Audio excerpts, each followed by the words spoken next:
हरे Krishna everyone. आज हम गीता जी के 10वें अध्याय का अध्ययन करने वाले हैं। श्री भगवान बोले, हे माँ बाहो, फिर भी मेरे परम रहस्य और प्रभाव युक्त वचन को सुन, जिसे मैं तुझे अतिशय प्रेम रखने वाले के लिए हित की इच्छा से कहूंगा।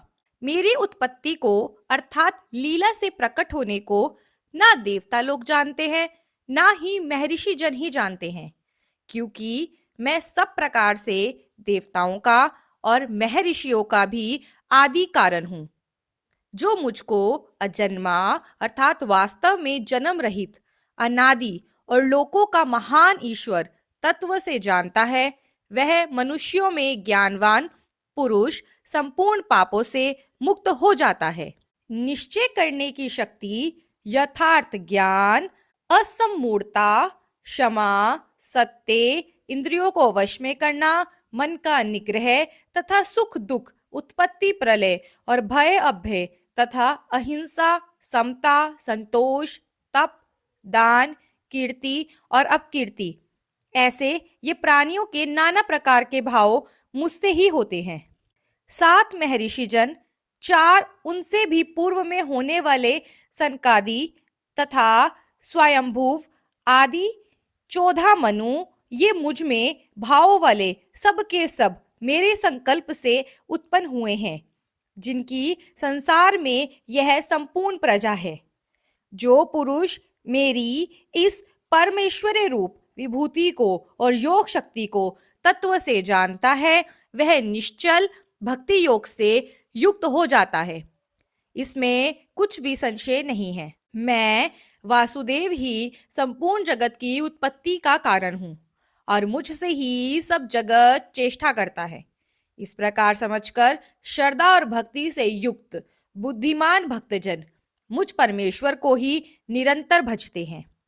निरंतर मुझ में मन लगाने वाले और मुझ में ही प्राणों को अर्पण करने वाले भक्तजन मेरी भक्ति की चर्चा के द्वारा आपस में मेरे प्रभाव को जानते हैं तथा गुण और प्रभाव सहित मेरा कथन करते हुए निरंतर संतुष्ट होते हैं और मुझ वासुदेव में ही निरंतर रमन करते हैं। उन निरंतर मेरे ध्यान आदि में लगे हुए प्रेम पूर्वक भजने वाले भक्तों को मैं वह तत्व ज्ञान रूप योग देता हूँ, जिससे वे मुझको ही प्राप्त होते हैं। हे अर्जुन, उनके ऊपर अनुग्रह करने के लिए उनके अंतःकरण में स्थित हुआ मैं स्वयं ही उनके अज्ञान जनित अंधकार को प्रकाशमय तत्व ज्ञान रूप दीपक के द्वारा नष्ट कर देता हूँ। अर्जुन बोले, आप परम ब्रह्म, परम धाम और परम पवित्र हैं, क्योंकि आपको सब ऋषिगण सनातन, दिव्य पुरुष और देवों का भी आदि देव, अजन्मा और सर्वव्यापी कहते हैं। वैसे ही देव ऋषि नारद तथा असित और देवल ऋषि तथा महर्षि व्यास भी कहते हैं और आप भी मेरे प्रति कहते हैं। हे केशव, जो कुछ भी मेरे प्रति आप कहते हैं, इन सबको मैं सत्य मानता हूँ। हे भगवान, आपके लीलामय स्वरूप को ना तो दानव जानते हैं और ना ही देवता ही जानते हैं। हे भूतों को उत्पन्न करने वाले, हे भूतों के ईश्वर, हे देवों के देव, हे जगत के स्वामी, हे पुरुषोत्तम, आप स्वयं ही अपने से अपने को जानते हैं। इसलिए आप ही उन अपनी दिव्य विभूतियों को संपूर्णता से कहने में समर्थ हैं, जिन विभूतियों के द्वारा आप इन सब लोकों को व्याप्त करके स्थित हैं।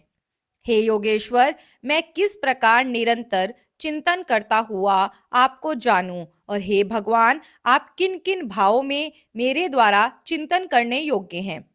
हे जनार्दन, अपनी योग शक्ति को और विभूति को फिर भी विस्तार पूर्वक कहिए, क्योंकि आपके अमृतमय वचनों को सुनते ही मेरी तृप्ति नहीं होती, अर्थात सुनने की उत्कंठा बनी ही रहती है। श्री भगवान बोले, हे कुरुश्रेष्ठ, अब मैं जो मेरी दिव्य विभूतियां हैं उनको तेरे लिए प्रधानता से कहूंगा, क्योंकि मेरे विस्तार का अंत नहीं है।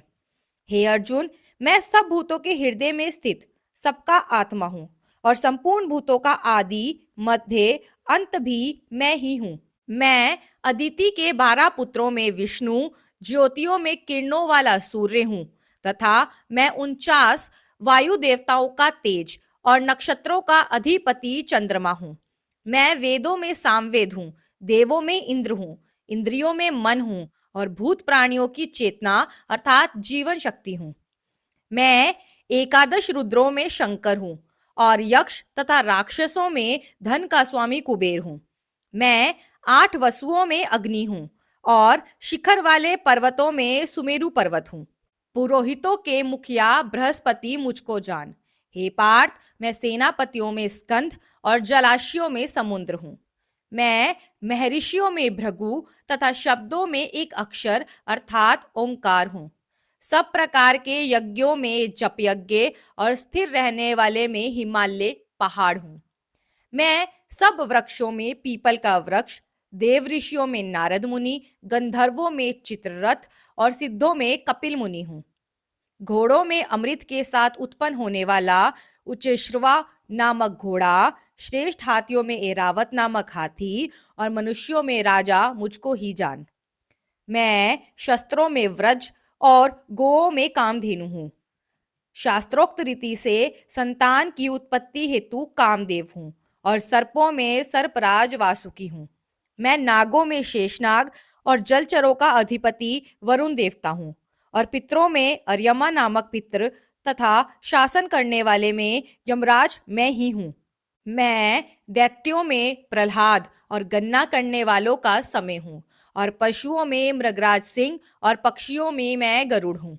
मैं पवित्र करने वालों में वायु और शस्त्रधारियों में श्री राम हूँ। मछलियों में मगर हूँ और नदियों में श्री भागीरथी गंगा जी हूँ। हे अर्जुन, सृष्टियों का आदि और अंत तथा मध्य मैं ही हूँ। मैं विद्याओं में अध्यात्म विद्या अर्थात ब्रह्म विद्या और परस्पर विवाद करने वालों का तत्व निर्णय के लिए किया जाने वाला वाद हूँ। मैं अक्षरों में अकार हूँ, समासों में द्वंद्व नामक समास हूँ, अक्षय काल अर्थात काल का भी महाकाल तथा सब और मुख वाला विराट स्वरूप सबका धारण पोषण करने वाला भी मैं ही हूँ।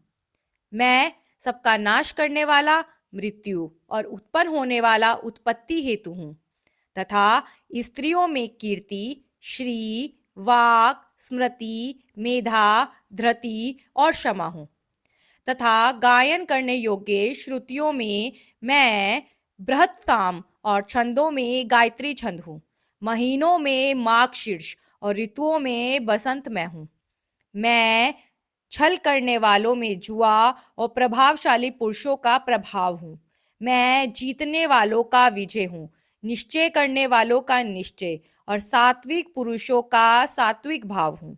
वृषिण वंशियों में वासुदेव अर्थात मैं स्वयं तेरा सखा, पांडवों में धनंजय अर्थात तू, मुनियों में वेदव्यास और कवियों में शुक्राचार्य कवि भी मैं ही हूँ। मैं दमन करने वालों का दंड अर्थात दमन करने की शक्ति हूँ। जीतने की इच्छा वालों की नीति हूँ। गुप्त रखने योग्य भाव का रक्षक मौन हूँ और ज्ञानवानों का तत्व ज्ञान मैं ही हूँ। और हे अर्जुन, जो सब भूतों की उत्पत्ति का कारण है वह भी मैं ही हूँ, क्योंकि ऐसा चर और अचर कोई भी भूत नहीं है जो मुझसे रहित हो। हे परंतप, मेरी दिव्य विभूतियों का अंत नहीं है। मैंने अपनी विभूतियों का यह विस्तार जो तेरे लिए एक देश से अर्थात संक्षेप में कहा है। जो भी विभूति युक्त अर्थात ऐश्वर्य युक्त, कांति युक्त और शक्ति युक्त वस्तु है, उसको तू मेरे तेज के अंश की अभिव्यक्ति जान। अथवा हे अर्जुन, इस बहुत जानने से तेरा क्या प्रयोजन है? मैं इस संपूर्ण जगत को अपनी योग शक्ति के एक अंश मात्र से धारण करके स्थित हूँ। आज के अध्याय में हमने सीखा कि इस पूरी सृष्टि को श्री कृष्ण ने अपनी योग शक्ति के एक अंश मात्र से धारण किया हुआ है। तो सोचो श्री कृष्ण की योग शक्ति कितनी ज्यादा व्यापक होगी। उन्होंने अपनी सारी विभूतियों के बारे में बताया है। अब जरा थोड़ा सा दिमाग लगाओ और सोचो कि श्री कृष्ण हमको यहाँ पर क्या समझाना चाहते हैं।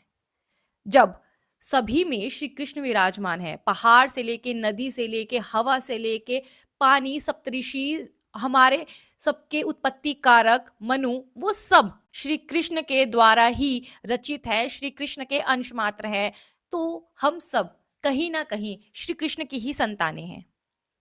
हम सब अगर इस बात को समझ लें कि श्री कृष्ण हम सबके अंदर है, पेड़ पौधे, नदी, तालाब, समुद्र, हर जगह श्री कृष्ण है, तो हम श्री कृष्ण को पाने की इस दौड़ में थोड़ा सा आगे निकल सकते हैं। हम जितना समझते हैं ना कि हम श्री कृष्ण को समझ रहे हैं, जानते हैं, हम उससे कहीं कम जानते हैं, क्योंकि श्री कृष्ण उससे कहीं कहीं कहीं ज्यादा व्यापक है। आप किसी भी रूप में किसी की भी पूजा कर लो, अंत में आप श्री कृष्ण को ही ध्या रहे हो, अर्थात श्री कृष्ण को ही पूज रहे हो। तो श्री कृष्ण को समझने की कोशिश करते हुए अगर हम ये समझे कि हम सभी में श्री कृष्ण को ढूंढे, सभी में श्री कृष्ण को देखें, तो क्या हम श्री कृष्ण को सच में पा नहीं लेंगे? सोचने वाला विषय है। आप भी थोड़ा विचार कीजिए।